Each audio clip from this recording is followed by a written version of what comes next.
Hello नमस्कार दोस्तों। आप पढ़ रहे हैं एमपी बोर्ड क्लास 12 इंग्लिश, वो भी जनरल इंग्लिश पढ़ रहे हैं। तो आज हम शुरुआत करेंगे लेसन 11 की। तो देखिए लेसन 11 का नाम क्या है, the rightful inheritors of the earth. Earth मतलब पृथ्वी होता है और राइटफुल मतलब यहाँ पे वास्तविक हम कह सकते हैं, सच्चे कह सकते हैं। और इनहेरिटर का मतलब होता है उत्तराधिकारी या वारिस। तो पृथ्वी के या धरती के सच्चे उत्तराधिकारी पाठ का नाम है। हम इसके महत्वपूर्ण क्वेश्चन करेंगे। तो देखिए पहला क्वेश्चन है जो 2015 में आया हुआ क्वेश्चन है, इस वजह से यह आईएमपी क्वेश्चन होगा। तो देखिए पहला क्वेश्चन क्या है, what made the author feel secure and why. यहाँ पे देखिए ऑथर का मतलब होता है लेखक और फील मतलब महसूस करना, सिक्योर मतलब सुरक्षित। तो लेखक ने सुरक्षित महसूस क्यों किया, किस कारण किया। तो देखिए थोड़ी सी हम आपको स्टोरी बता देते हैं। यहाँ पे जो लेखक है उसके लिए एक जो है भूमि का एक छोटा सा टुकड़ा मिलता है। वह जो है उस टुकड़े का मालिक बन जाता है। वह जो टुकड़ा था भूमि का 2 एकड़ का एक प्लाट था। उस प्लाट में नारियल के वृक्ष लगे हुए थे। तो उसने सोचा कि अब हमें ये 2 एकड़ का प्लाट मिल चुका है, तो अब हम जीवन यापन जो है इसके सहारे चला लेंगे। तो इस वजह से वो अपना जीवन समझने लगा कि हमारा जीवन सुरक्षित हो गया है। तो देखिए आंसर में क्या बताया गया, लेखक भूमि के एक छोटे से टुकड़े का मालिक बन गया और वह जो टुकड़ा था भूमि का नारियल के वृक्षों के साथ था और 2 एकड़ का एक प्लाट था वो। ठीक है, इसलिए लेखक ने अपने आप को सुरक्षित महसूस किया। तो देखिए यहाँ पे क्वेश्चन की बात करें तो आंसर जो है वो 3 लाइनों में है। तो 3 लाइनों में है, लेकिन हम इसे ट्रांसलेट करके समझते हैं। तो देखते हैं पहले कठिन वर्ड कौन कौन से हैं। देखिए यदि हम बात करें मालिक, तो मालिक के लिए जो वर्ड होता है वो होता है ऑनर। ऑनर होता है मालिक, OWNER होता है ऑनर मतलब मालिक। बन गया, तो यहाँ पे बनना जो होता है वो बिकम होता है, बीकम। ये तो आपको पता होगा। बीकेम इसका सेकेंड फॉर्म होता है, यदि हमें लगाना पड़ेगा भी, क्योंकि पास्ट सिंपल में सेकेंड फॉर्म ही हम प्रयोग करते हैं। और भूमि, भूमि के लिए लैंड कहते हैं, ये तो आपको पता होगा। यहाँ पे अब ध्यान देना, एक छोटा सा भाग। तो यहाँ पे जो वर्ड इस्तेमाल किया गया है टिनी, टिनी लिटिल मतलब एक छोटा सा। ठीक है ना, टिनी लिटिल पीस मतलब एक छोटा सा भाग। तो आप याद रखें टिनी लिटिल पीस का मतलब है एक छोटा सा भाग और लैंड मतलब भूमि। तो देखिए पहली लाइन तो आराम से आपसे ट्रांसलेट करते बन जाएगी। सबसे पहली चीज सब्जेक्ट क्या है यहाँ पे, द ऑथर मतलब लेखक। और फिर है पास्ट सिंपल, तो सब्जेक्ट के बाद सीधा सेकंड फॉर्म फिर ऑब्जेक्ट आता है, तो द ऑथर। और फिर बीकम का सेकंड फॉर्म बीकेम हो जाएगा। तो द ऑथर बीकेम के लेखक बन गया, क्या बन गया, ऑनर बन गया। तो द ऑनर लिखेंगे हम, ऑफ मतलब का, और फिर टिनी लिटिल पीस एक छोटे से भाग का, और ऑफ द लैंड मतलब भूमि के। तो भूमि का एक छोटा सा भाग था, उसका मालिक लेखक बन गया था। तो the author became the owner of tiny little piece of the land. पहली लाइन तो बन गई ना आप लोगों से। वह मतलब यहाँ पे जो उसे एक छोटा सा भाग मिला है भूमि का, उसी की बात हो रही है। तो वह मतलब हम इट कहेंगे फिर, इट। और नारियल के वृक्ष की बात करें तो नारियल को कोकोनट कहते हैं, यह तो आपको पता होगा। अब देखिए उसमें नारियल के बहुत सारे वृक्ष लगे हुए थे। तो यहाँ पे जो कहा गया है नारियल के वृक्ष लगे हुए थे, तो नारियल को हम कोकोनट कहते हैं। तो यहाँ पे आप याद रखें कोकोनट मतलब होता है नारियल।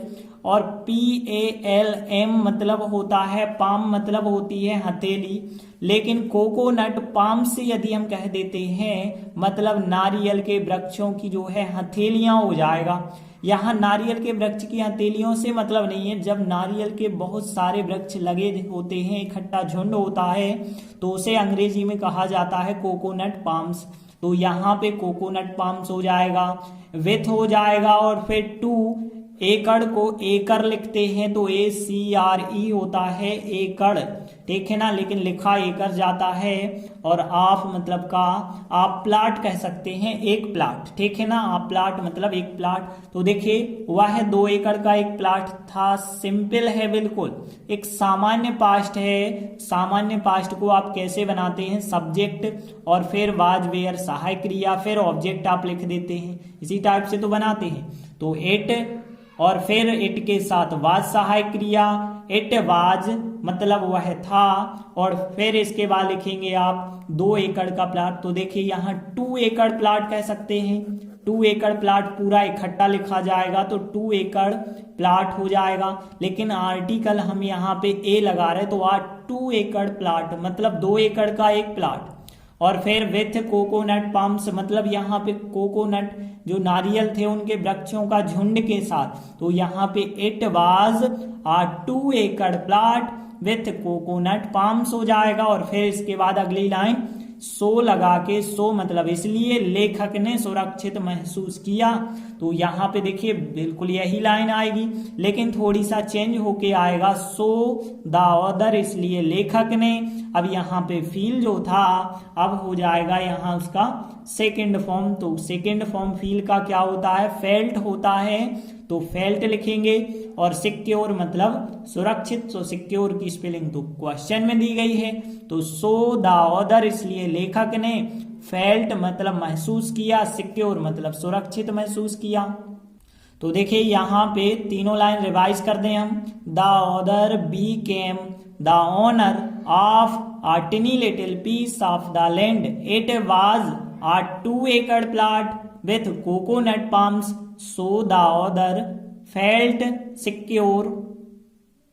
तो देखिए इस प्रकार से आपका आंसर बना होगा। द ऑथर बीकेम मतलब लेखक बन गया, द ओनर मालिक बन गया, of a tiny little piece एक छोटे से भाग का, ऑफ द लैंड भूमि के, और it was a 2 acre plot 2 एकड़ का एक प्लाट था, विथ कोकोनट पाम्स मतलब नारियल के वृक्षों के साथ। और फिर सो इसलिए द ऑथर फेल्ट सिक्योर इसलिए लेखक ने सुरक्षित महसूस किया। तो देखिए यह क्वेश्चन जो है आप 1-2 बार ट्राई करेंगे तो बिल्कुल आपसे बनने लगेगा। इसके बाद देखिए दूसरा क्वेश्चन, यह बहुत आईएमपी है क्योंकि 2017-2019 में पूछा गया है। तो देखिए दूसरा क्वेश्चन क्या है, who were the first visitors to the farm.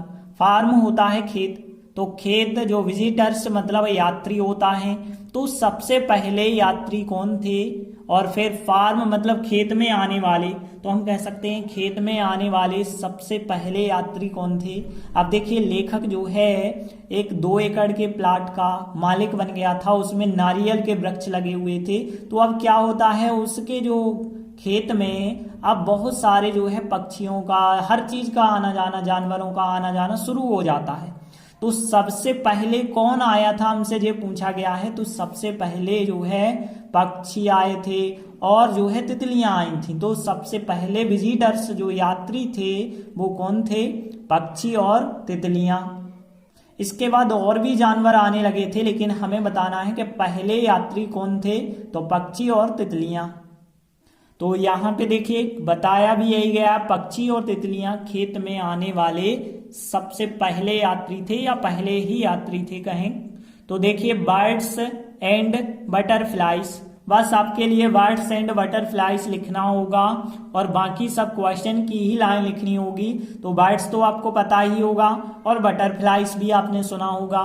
तो आप हु के स्थान पर क्या लिखेंगे, बर्ड्स एंड बटरफ्लाइज, और were the first visitors to the farm, पूरा क्वेश्चन लिख देना। तो केवल हु के स्थान पे birds and butterflies were the first visitors to the farm. तो देखिए इस प्रकार आंसर हो जाएगा बर्ड्स एंड बटरफ्लाइज, और फिर क्वेश्चन की line were the first visitors to the farm. तो देखिए यहाँ तो एक ही 2 वर्ड लिखने हैं, ये तो आप लोगों से बन जाएगा क्वेश्चन।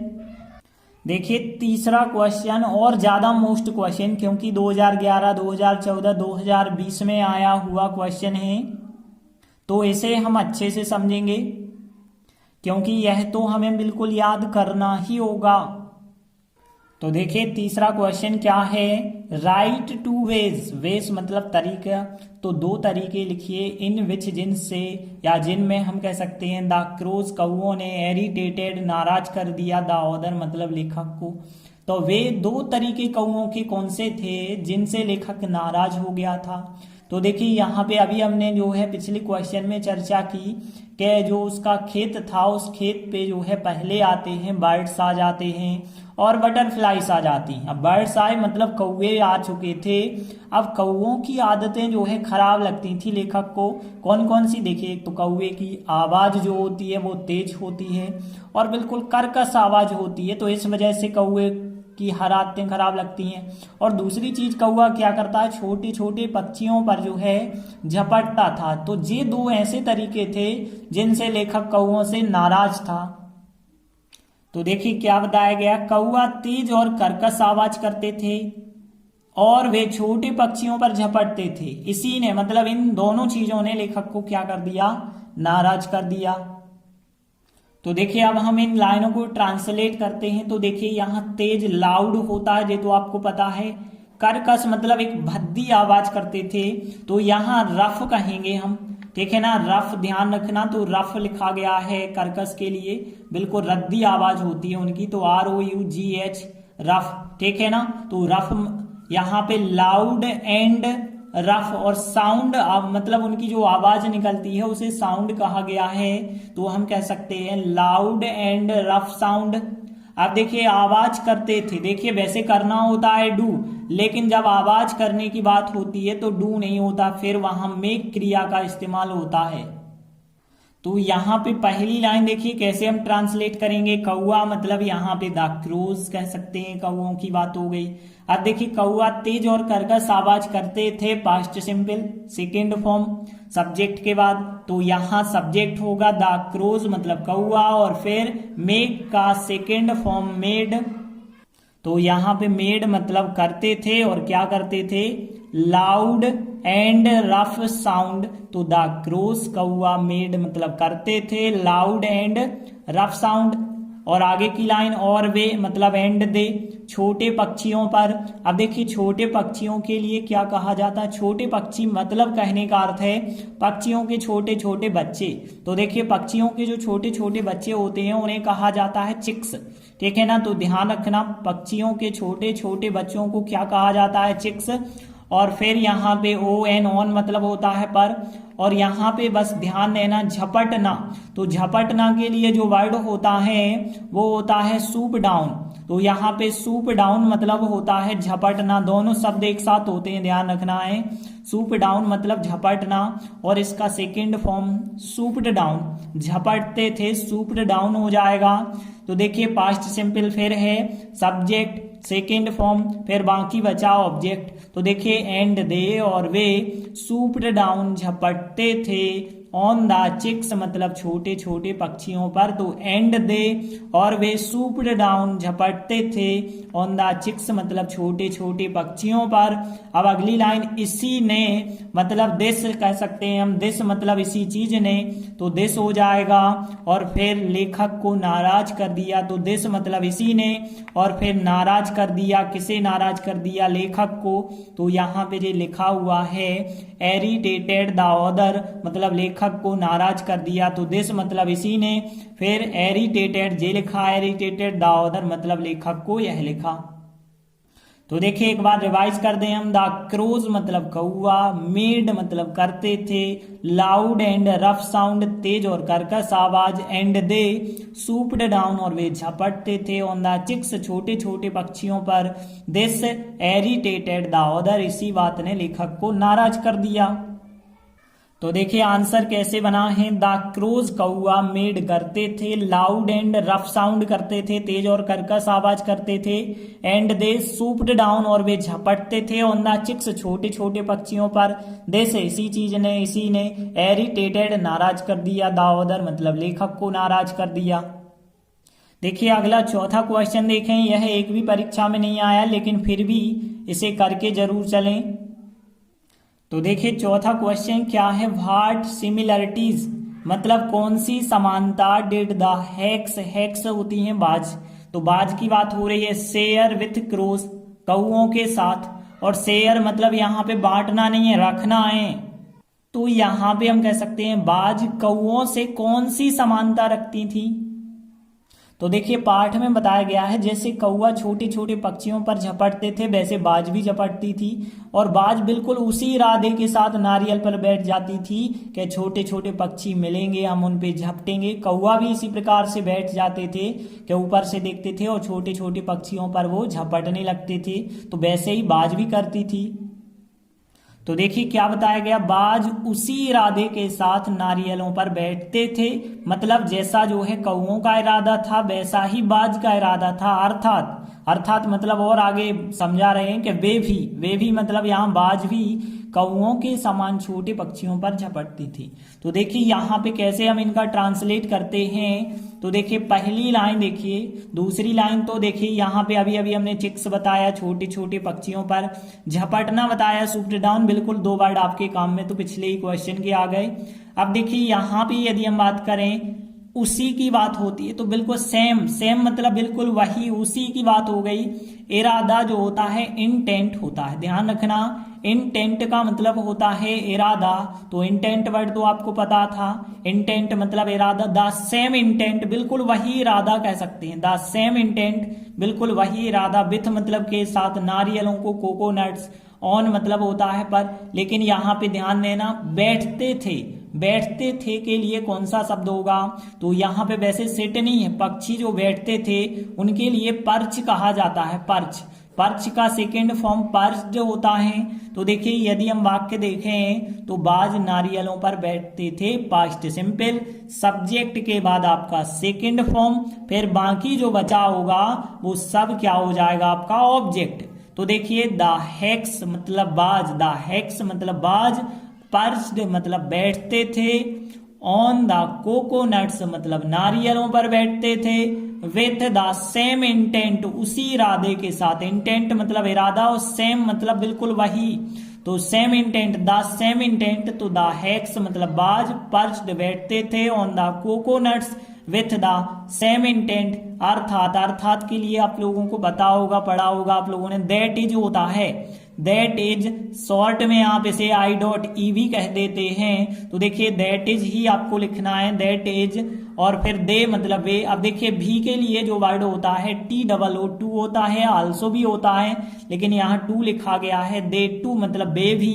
सूप्ड डाउन झपटते थे, ऑन द चिक्स मतलब छोटे छोटे पक्षियों पर, और फिर कौओं के समान। अब यहाँ पे के समान मतलब होता है लाइक, तो लाइक होता है के समान, तो लाइक लिखेंगे, लाइक द क्रोज मतलब कौओं के समान। तो देखिए एक बार फिर देखते हैं, दैट इज अर्थात दे टू वे भी, दे टू मतलब वे भी, सूप्ड डाउन झपटते थे, ऑन द चिक्स छोटे छोटे पक्षियों पर, लाइक द क्रोस कौओं के समान।